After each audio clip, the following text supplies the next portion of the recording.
external and regional differentiation. And this paper, focusing on Brexit, will actually combine both the external and regional differentiation aspects. So as before, we will first listen to the two presentations, and after that, we will have time for discussion. So then I'll give the floor immediately to Luigi, whenever you're ready. Hi there, can you hear me? Hi there, having a bit of trouble unmuting there.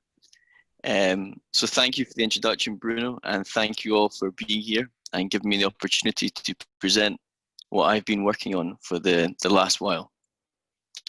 So slightly different to the program, I readjusted the title of my paper, and it's now mapping external differentiated integration and its legal limits. The purpose of the paper is twofold. Firstly, to construct an analytical framework for the examination of external differentiated integration from a legal perspective, and then to map and use this framework to map the different legal mechanisms of external differentiated integration.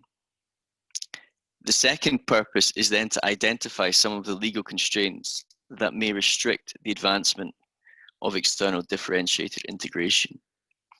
Now, I've structured my presentation today in three parts. I'm firstly going to briefly outline what I mean by external differentiated integration. Secondly, I'll give an overview of the analytical framework that I've been working on and some of the results that have taken place from using that framework and mapping it onto different legal mechanisms. And finally, I'm going to outline some of the legal constraints that I've identified which may restrict the operation of external differentiated integration. So firstly, turning to part one, what do I mean by external differentiated integration in the context of this paper? Well, it's not actually something I deal with much in the paper, despite it being quite a long paper, which I'm sure Bruno can testify to. Despite it being quite long, it's not really something I spend a lot of time on. But for the purpose of the paper, I define external differentiated integration very closely to what is defined in the project document, the InDivEU project document at the outset, which is the obligation to adopt or align with EU law by a third country, i.e. a non-member state.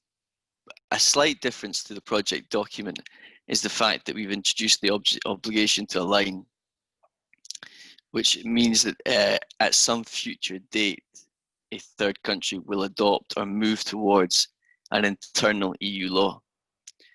Now, I've been working on this project with Professor Joanne Scott, and we've identified two mechanisms or two mediums, so to speak, through which external DI can take place. It can take place through an international agreement of the EU, or it could take place on a unilateral basis, and that would flow from the adoption of internal EU law. I focus on the first of those in this paper. I'm focusing on what mechanisms the EU includes in its international agreements and how those mechanisms require a third country to adopt or align with an internal EU law. So that's a very brief overview of what's meant by external differentiated integration for the purposes of the paper. So I'll now turn to the analytical framework.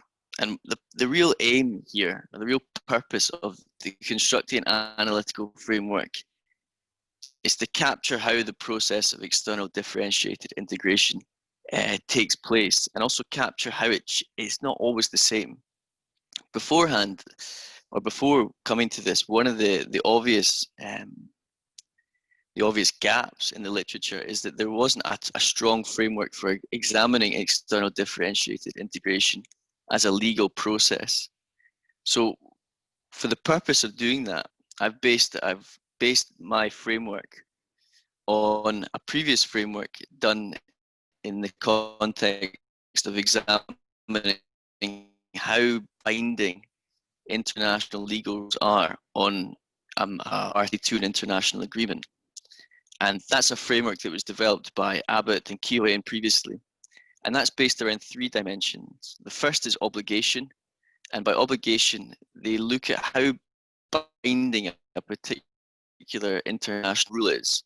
So conditional obligation to do something, or is it expressly non-legal, or somewhere in between? The second dimension would be precision. That rule, is it a highly elaborated rule, or is it a very vague principle or aspirational statement? And thirdly, the third dimension is delegation. Is that rule enforced by, say, an international court or organization that's independent and established by that agreement? Or is there no supervision? Or is supervision simply between the parties in a diplomatic dialogue? So those are the dimensions, and those are the different dimensions created by Abbott, etc. And so what I do in the paper is I repurpose those, or I tailor those different dimensions for the purpose of examining external DI in international EU agreements, and examining the process. And so I changed those those different dimensions slightly. So for obligation, I split it into strength and scope. Strength meaning how binding is the rule. So I've covered that, and there's nothing I really add to Abbott's framework. But what I add to that in terms of the obligation is the scope of obligation. And what I mean by scope is how much of the EU acquis, the EU internal law, is the third country being asked to adopt or align with. And that could range from, well, unlikely, but the entirety of the acquis to none of the acquis, or somewhere in between, a single rule, a single policy area. So that's obligation as a dimension. And then I tailor precision, and I split that into substance and time. And what I mean by substance is how precisely does it identify the EU law that the third country is being asked to align or adopt with? So does it specify exactly the law? Does it make reference to a broad policy area? Or does it make no reference? And then the second subdimension of precision is time. Is there an obligation to adopt or align with that internal EU law immediately? Is there a specified future date? Is there an unspecified future date? Is there no specification? And then finally, delegation. And how is that obligation of a third country to adopt the internal EU law being monitored? And there's two elements to that again. There's implementation. So how closely is that third country's adoption or alignment with an internal EU law being monitored? And who's monitoring it? Is it the parties simply monitoring it? Or is there an independent body set up by the international agreement to monitor it? Is the EU monitoring it? And then there's enforcement. Who's enforcing that rule when a third country doesn't adopt as it's said or as it's committed to doing so? Does the CG, the Court of Justice, enforce it? Do the parties enforce it? Is it simply left undecided? So that's the broad analytical framework that I construct. And as I said before, the purpose is then to create a way of thinking about external DI from a legal perspective and create the parameters in which it can be examined and assessed. So I take that framework and I apply it to 6 different legal mechanisms that you find in EU international agreements. And those are direct adoption. So as I've briefly explained already, the third country is required to directly adopt the EU law into its internal legal system, domestic legal system, I should say. There's homogeneity, which is most closely associated with the EEA agreement, that being a very overarching obligation to remain closely aligned with EU law. There's equivalence, which is typified by a number of EU-Swiss bilateral agreements with the EU. There's approximation, which can also be subdivided into different obligations itself, but that's found in a broad range of EU international agreements. And then finally, there's cooperation and participation, which are looser obligations. Now, I don't want to spend too long going into the details, but I'll just pick out a few things that I want to highlight to you from the mapping and the application of that analytical framework to those different legal mechanisms. And the first is that the thing that struck me most about this, about mapping them, is that actually, even though you can group mechanisms under these sort of 6 broad types of mechanism, they actually vary enormously in terms of the different dimensions of the analytical framework. And what I take away from that is it's highly fact and scenario dependent, the use of external DI.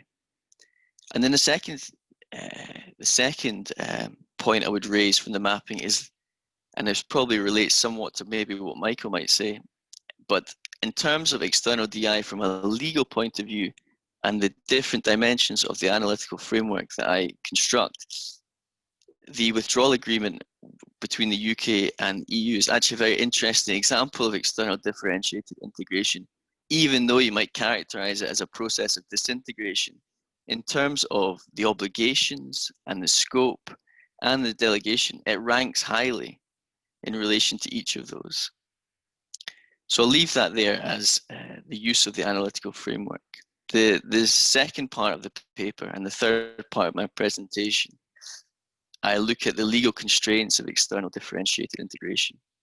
And here I'm working from the premise of legal feasibility, meaning compatibility with the law. It's a broad standard to adopt.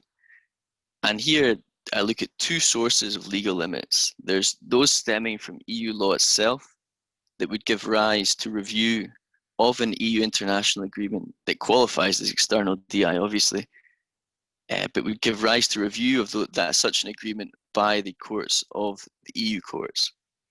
And here there's 2 substantive bases which I identified. There's the principle of autonomy, meaning that how compatible is that the terms of that international agreement, or typically its institutional structure, with the internal legal order of the EU.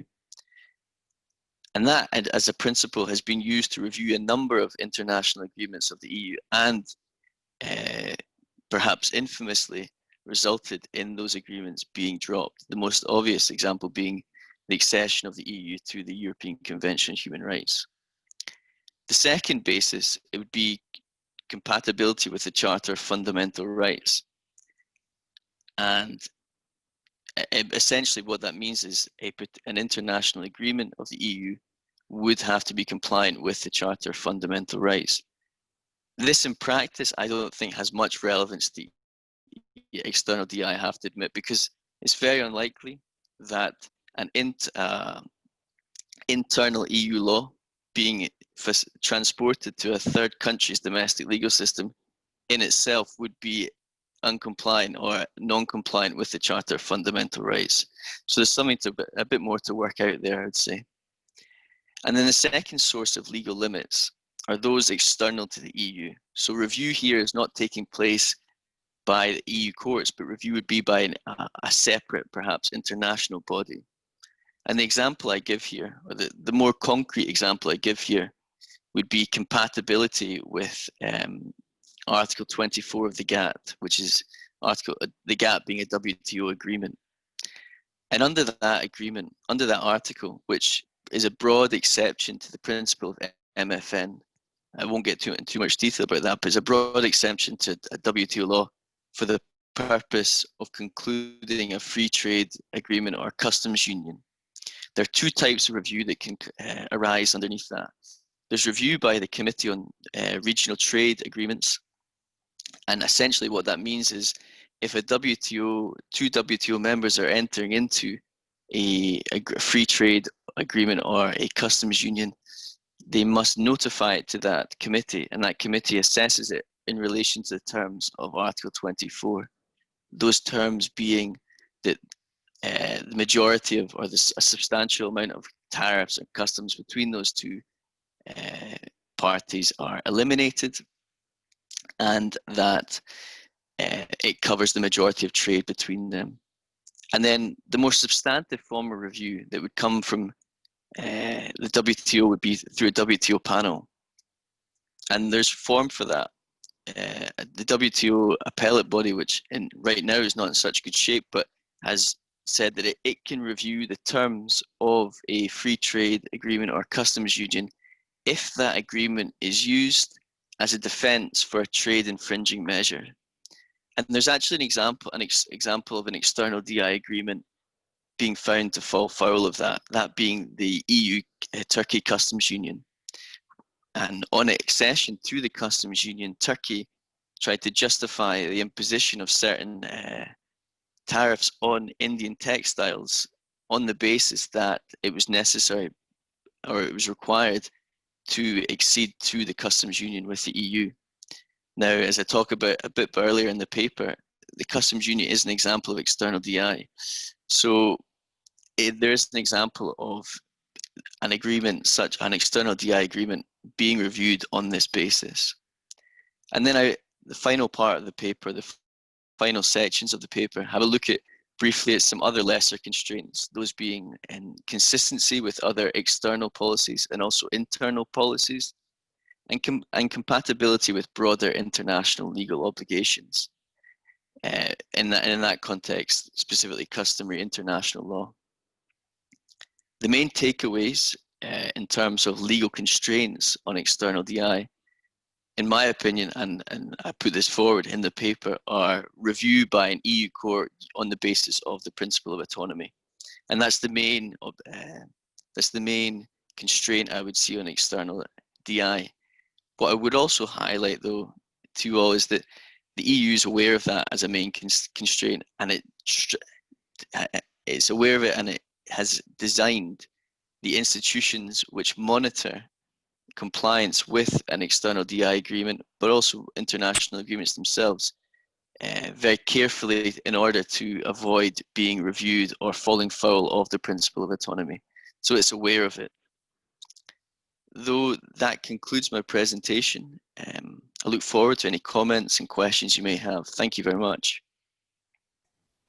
Thank you very much, Luigi, for presenting your paper in a short span of time, because as I can tell people who haven't read it, it's a long paper. It's a 48-page paper, but this was very well summarized today.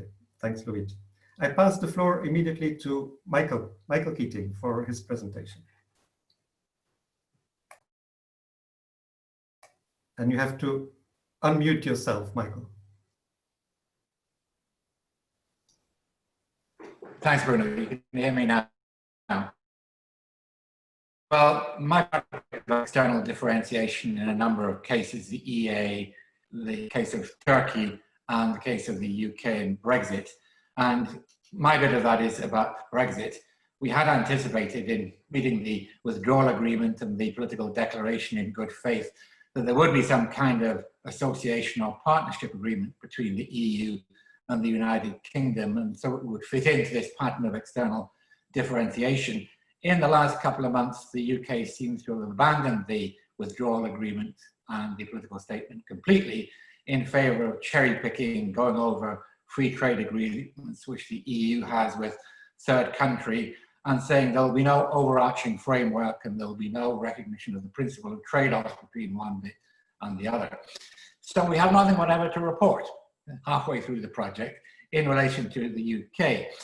But there is another bit of it which I'm looking at, and which also is part of a project which I'm leading, funded it by the Economic and Social Research Council, and that looks at differentiation within the UK and the possibility of a differentiated territorial agreement or with Brexit for the UK, what that would look like, particularly in relation to Scotland and Northern Ireland. Now, some people have been talking about methodology and sources, and in the project which I'm leading, we're in a very privileged position of having extremely good access to the participants, not the UK ministers in the big negotiations, but to UK departments, to the Scottish Government, the Welsh Government, the Irish Government, to parliamentarians. We don't go and look for them, they come and look for us and ask us to discuss things. So we have, in some respects, a ringside seat and have been able to follow pretty much every move in this complex game over the last 4 years or so.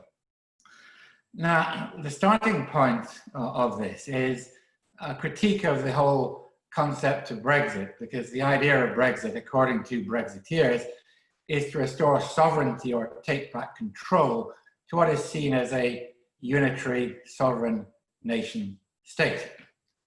That's the idea, and that is the reason why the UK government has fallen back on this hyper-sovereigntist interpretation of what Brexit would look like, which has got into the present impasse 6 months before the transition period ends. But if we look at the United Kingdom in a different way, and a way which those of us who are on our project would tend to share, and most people outside the heartland of England would share, is that the United Kingdom is a differentiated, plurinational, asymmetric union, which doesn't have a clearly defined demos. It doesn't have a shared telos or endpoint, and in which indeed the ethos and the values are contested. And that, of course, would be a very good description of the European Union. So the argument is that far from the European Union being somehow compatible with an understanding of the UK Constitution, there's actually a rather good fit between the European Union and this understanding of what the United Constitution is all about. And it's for this reason that membership of the European Union has enormously facilitated the process of devolution in the United Kingdom and giving some institutional reality to this principle of being a differentiated plurinational union with multiple jurisdictions within the same state. And that Brexit, therefore, poses an existential challenge to the Constitution of the United Kingdom if it's seen as restoring or bringing sovereignty to a unitary sovereign nation state. Now, I can expand on that a little bit. There are various ways in which membership of the EU has underpinned the devolution project in the United Kingdom. The devolution project in the United Kingdom is weakly constitutionalized and weakly institutionalized because, after all, this is Britain and we don't write things down and we have an unwritten constitution. There are all kinds of abeyances, incomplete contracts, undefined things in the devolution settlement and multiple ways of interpreting it. But it is held together as a project by being embedded within the European Union. First of all, within the European Union, there's a discursive space for rehearsing ideas of shared sovereignty, differentiated sovereignty, multiple layers of government, which is a principle that is pretty familiar to most people in Scotland, and multiple layers of identity, complex layerings of identity at different levels. And this provides a resource for understanding the Constitution of the United Kingdom, particularly in relation to Scotland, and even more, as I'll show, in relation to Northern Ireland, where there's a highly complex constitutional settlement that suspends disbelief in all manner of things to do with sovereignty. Being in the European Union also provides a framework, meaning that certain kinds of things simply don't have to exist at the UK level. The UK is a quasi-federation without a federal level. If one thinks of England as a jurisdiction, Scotland, Wales, and Northern Ireland as other jurisdictions. Notably, there's nothing in the UK devolution settlement that secures an internal market. It just doesn't have to be. So now we're talking about what is the UK internal market? What legal provision might have to be made for the UK internal market? And indeed, there are many competencies involved in the UK devolution settlement, which are also Europeanized. And in respect to these, Scotland, Wales, and Northern Ireland have exactly the same scope for discretion and variation in applying directives and transposing directives as member states have elsewhere. So this allows for an extremely permissive devolution settlement because it's entrenched by the European framework. In regard to human rights, the main instrument, of course, is the European Convention on Human Rights under the Council of Europe. That is also in the sights of Brexiters at the moment, but so far it's survived. But there's the European Charter of Rights itself as well, which provides a transnational framework for human rights and detaches human rights from nationality. This is critically important in Northern Ireland. You cannot tell people in Northern Ireland you've got your rights from being British, because half of them don't accept that they are British, and to a lesser degree the same thing in Scotland. Whereas European rights, European framing of rights is acceptable. That's been extremely important. There's been a lot of jurisprudence in devolution using the European Convention, and it's been resolved fairly smoothly. There've been no great conflicts there in a way which wouldn't have been possible if things were being decided in London. And finally, the European framework deals with border issues to some degree in Scotland, where we even went through an independence referendum being assured, don't worry, because there won't be a border after independence because we'll be in the European Union. But it's critically important in Northern Ireland, where there are two dimensions of the conflict. One is the dimension between the communities in Northern Ireland, the two ethno-religious communities and political traditions, and the other is the disagreement over the border, whether there should be a unified Ireland or Northern Ireland should remain part of the United Kingdom. The Good Friday Agreement 20 years ago fudged that issue. It opened up the border. Along comes the European single market, and the border physically disappears. And as a political issue, it just went away, which was quite extraordinary. This was the heart of the conflict. The disagreements between the two communities in Northern Ireland are still there, but the border remarkably just went away, and support for Irish unification fell away quite dramatically within the Catholic nationalist community when offered this post-sovereigntist alternative and an open border. That's the problem. Now then, at the Brexit vote, we had England and Wales voting 52% to leave, but Scotland voted 62% to remain. Northern Ireland voted 55% to remain, for reasons which are not unconnected with the account I've just given of the settlement. Within Northern Ireland, the big difference, almost 90% of nationalist identifiers voted remain, 2/3 of unionist identifiers voted to leave. So you've got, this reinforces the cleavage within Northern Ireland. Well, what are the implications of that? One is, well, the UK could simply fall apart. Scotland could stay in the EU by becoming independent. Northern Ireland could join the Republic. That doesn't solve the problem, because Scotland becomes independent. You've got a border with England. Northern Ireland reunifies with the South. You've got a border with the United Kingdom. You've got a lot of people unhappy because they're not in line with that. And the trade dependencies are such that economically it would be extremely difficult. Besides which, there has been, as a result of Brexit, an increase in support for independence in Scotland. It's now just over half. There's been an increase in support for unification in Northern Ireland. A majority on the Catholic side support that. But in neither case is there a convincing majority for secession. Second, well, the UK could leave as a single UK, what Theresa May used to call a red, white and blue Brexit, which means about as much as the other formulations of Brexit mean, mainly nothing. But we'll just leave, and Scotland and Northern Ireland will have to put up with it. That, it's argued, is a violation of the Good Friday Agreement in Northern Ireland, which is an international agreement, and it's just not acceptable in Scotland to anybody at all, even unionists, because it will require that the UK takes back all of these competences that are currently Europeanized and devolved to Scotland. It's a re-centralization. Thirdly, you could have a differentiated Brexit within the United Kingdom.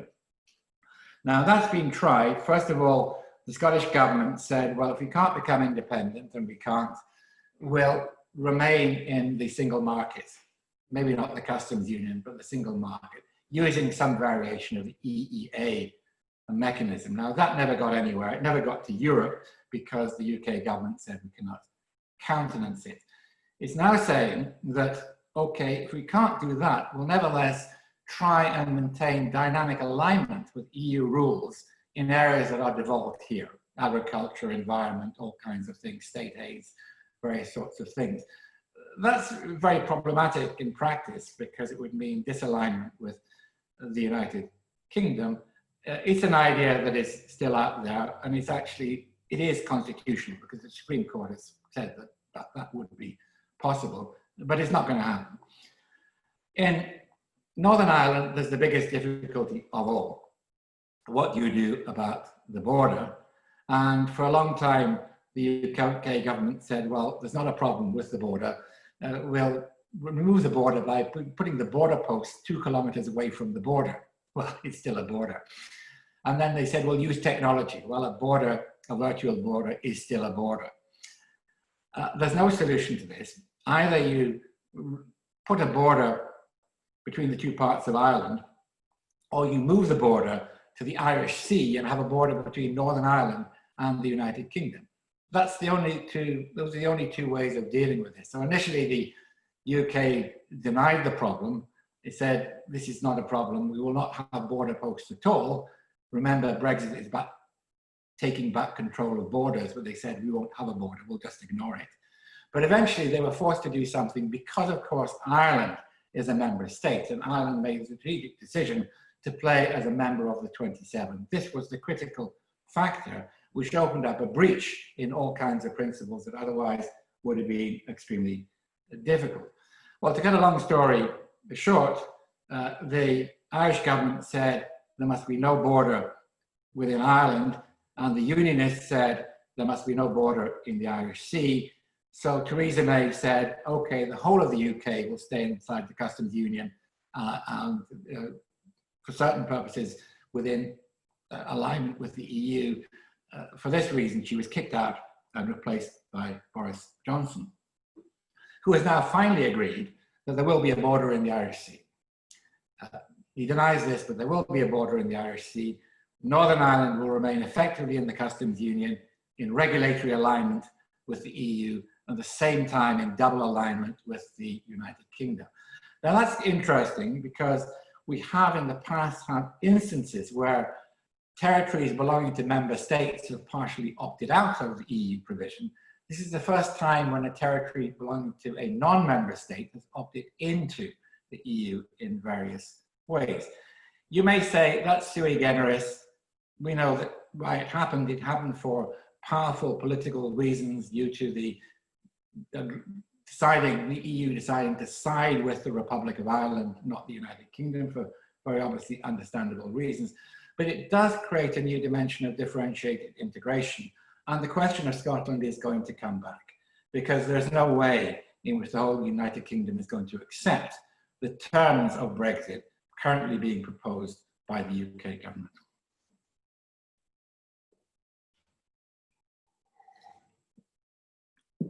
Okay, that's me. Okay, thanks, Michael. I thought you were just drinking a bit and then wanted to continue a bit more. No, that's it. Thanks a lot to both of you. So as in the previous panels, I will make a few small comments on both papers and then open up the discussion. So remember that if you want to be on the lists of those who want to intervene, you have to use the chat button. So I have already a few people who have lined up, but if you want to ask questions or make comments on one of both papers, use the chat button and put your name. There's no need to formulate your question. So let me just say a few things on both papers. On Luigi's paper, I think it's really a very useful way of organizing, as you say yourself, of organizing the field of external differentiation from a legal perspective. I know that in political science, people have had a more sort of global discussion of what external differentiation means, etc. People like Frank Schimmelpfennig and so on. But in the legal literature, I would say that people have mostly looked at specific agreements with specific countries and examined those. Whereas what we have here in this paper is an excellent attempt, I think, in mapping the whole field of external differentiation from a legal perspective. And I found interesting the way, Luigi, that you look at what you call the dimensions and the mechanisms of external differentiation. Now, the way I understand it, when you talk about dimensions, what you do is actually open up the notion of legal norm. You know, it's not enough to say that third countries adopt or align with EU law. You still have to look, what is that law in the specific case? How precise is the legal norm? How much of an obligation is contained to it? And how much of an enforcement is linked to the substantive norm? And I think that's why these three dimensions that you put there are really useful in going beyond this sort of generic notion of the law is exported. And then your mechanisms are really about breaking down this idea of adopting or aligning with the laws of the EU. What does it mean, adopting and aligning? And you make then this distinction between 6 types, 6 mechanisms through which these third countries can actually adopt or align their laws with those of the European Union. Starting with direct adoption, which is of course the strongest way. Now in that connection, I would have a little question for you, Luigi. Because your definition, the definition you give of external differentiation based on a definition which is apparently in our constitution of our project, is that it's about third countries entering into agreeing to adopt or align their laws with those of the EU. However, in your mechanisms, Luigi, you also mention cooperation and participation in sort of EU programs. So my question is, to what extent can we talk here about adopting or aligning with EU law in such cases?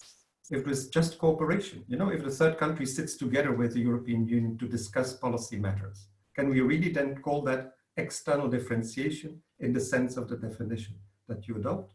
Or should we adopt a broader definition of external differentiation, which would include not just legal adoption, you know, adoption of the legal rules of the EU, but more broadly, policy adoption, you know, that third countries adopt policies of the European Union, even if not necessarily the formal legal rules. On Michael's paper on the Brexit dimension, thanks a lot for this broad-ranging paper.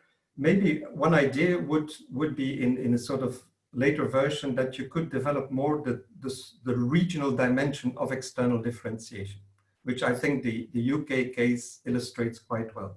That is to say that when third countries adopt EU laws or EU policies, they don't necessarily do it in a territorially uniform way, but that within the third country, there may be a further distinction, and that certain parts of the third country can adopt more laws, more EU laws than other parts. And of course, the withdrawal agreement has a clear case of that, namely Northern Ireland.